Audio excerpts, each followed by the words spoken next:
Okay, welcome back. We get a strong finish with our principle, our third principle, which is the principle of his goodness. In my quiet time recently, I felt prompted to ask God if there was a characteristic about him I didn't really understand. And so I just started praying, okay, God, is there something about you I need to know that I don't know? And almost immediately the word goodness came to mind. So I was like, okay, write down goodness. Not real exciting, but we'll wait. So I waited to see what else God would say. He didn't say anything else. So I waited, nothing else. So I was like, okay, it's not real exciting, but we'll dive into goodness and see what that means. And so I went back to that concordance, and the first verse I looked up, it was in Exodus 33:18 through 19. And it was when Moses says to God, show me your glory. And the Lord says, I will make all my goodness pass before you and will proclaim before you my name, the Lord. So all of God's goodness. Okay. So I looked at the Hebrew meaning for that word goodness right there in the verse, which is the word taud. And listen to what it encapsulates. It includes good, pleasant, beautiful, excellent, lovely, delightful, joyful, fruitful, precious, sound, cheerful, kind, correct, righteous, the good, the right, virtue, happiness, and pleasantness. When it says the goodness of God, it's all those things. God's goodness is no small thing. It is his character, and it's a promise.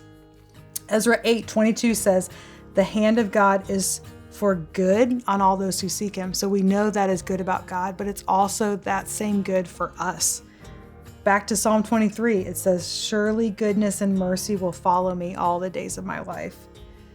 So I now have a new perspective of what it means to be good and what goodness is. Just like the principle of the exchange, death to life, there is this great paradox about pruning, where the deepest pruning leads to the best and richest fruit. That doesn't always sound like good news at first, but let's dig in and see why it really is good. It leads to our transformation here and now.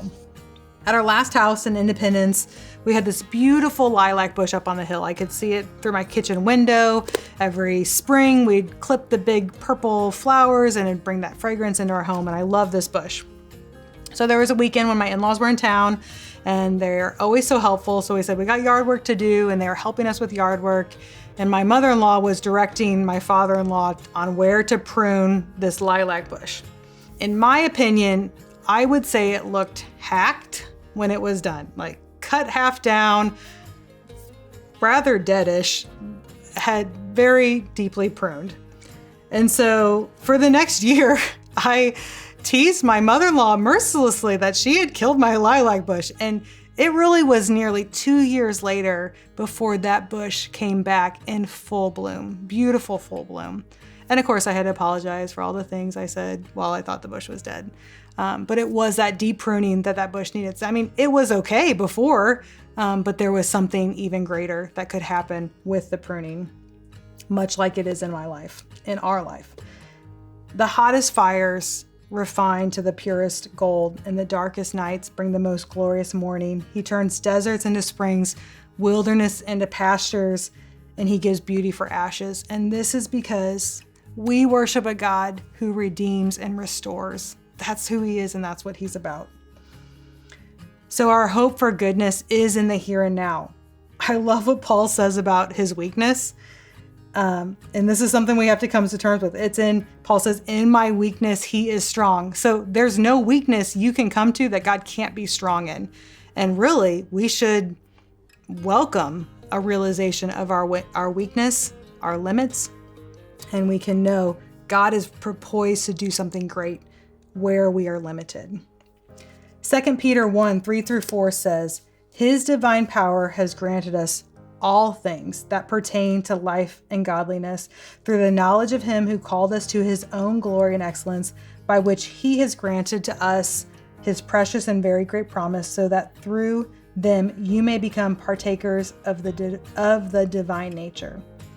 And his goodness isn't only for the here and now, but it's this hope, future hope of heaven. A hope of heaven where we are fully transformed. In Revelation, we can see chapter 7, verse 16 and 17, it says, "They shall hunger no more, neither thirst any more. The sun shall not strike them, nor any scorching heat, for the Lamb in the midst of the throne will be their shepherd, and he will guide them to springs of living water, and God will wipe away every tear from their eyes." Do you think much about heaven? Do you consider it? The gathering has been reminding us about heaven, but think about when God renews the earth. There will be no more pain, no more sadness, sin banished forever. There will be feasting and goodness. Can you imagine every good thing we enjoy now, but free of sin? I just think we need to remember what's coming and try to imagine what eternity will look like. We will explore natural wonders beyond what's here. There will be delicacies and cultures and conversations and reading and learning and working and playing and creating. That's the heaven that God has for us. And of course we use the word eternity all the time, but do we really think about forever and ever? If I was describing it to my daughter, I would say it's like 1 billion years times 1 billion years plus like another trillion, quadrillion years. And that's only the first week of heaven. So can we imagine the eternity of goodness God has planned for us? And it should remind us life is a vapor. Our life now is a vapor, and we have so much to look forward to. Randy Alcorn has written some beautiful things about heaven, and I would encourage you, if you need to fix your eyes on what's to come and what's in store, to go read some of what he's written.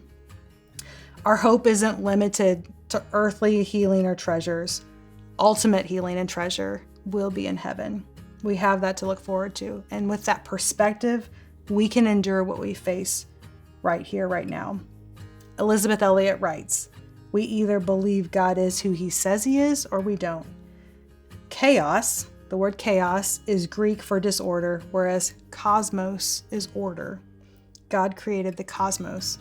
We either live in an ordered universe, or we are trying to create our own reality. We can't think we'll truly participate in God's kingdom if we're focused on maintaining our own comfort, our lifestyle, controlling all the variables, mapping out the best future for us or our family. God's kingdom requires a different path, and he will lead us and pull us down that path if we're willing to go. We may not be able to resolve our trials, but we can lay them at the feet of Jesus. We can plant our feet on holy ground, allow him to tilt our chin, to look him in the eyes and say, "We will follow you no matter what." Suffering inevitably brings us to that fork in the road. Am I going to choose self-reliance, which will likely lead to anxiety, fear, or stress? Or will I choose to obey and endure and follow him and know the life that he has for me? So when we're tempted to ask, why doesn't God do something about what I'm struggling with? We can remember he did, he is, and he will. He suffered first on the cross. He's with us right now in the midst of our suffering, and he will banish sin forever in eternity of heaven. I want to close with a beautiful verse in Psalm 56, 3-4. It says, "When I'm afraid, I put my trust in you. In God, whose word I praise, in God I trust, I shall not be afraid. What can flesh do to me?" Our peace can't be found in our own plans, because peace is a person. It's Jesus. And he's with us each step of the way. Well, ladies, it's been a joy. My hope is that God speak powerfully and personally to you today, that you rest, that you leave tomorrow morning refreshed. And I can't wait to hear the stories of what God's done. Have a great day.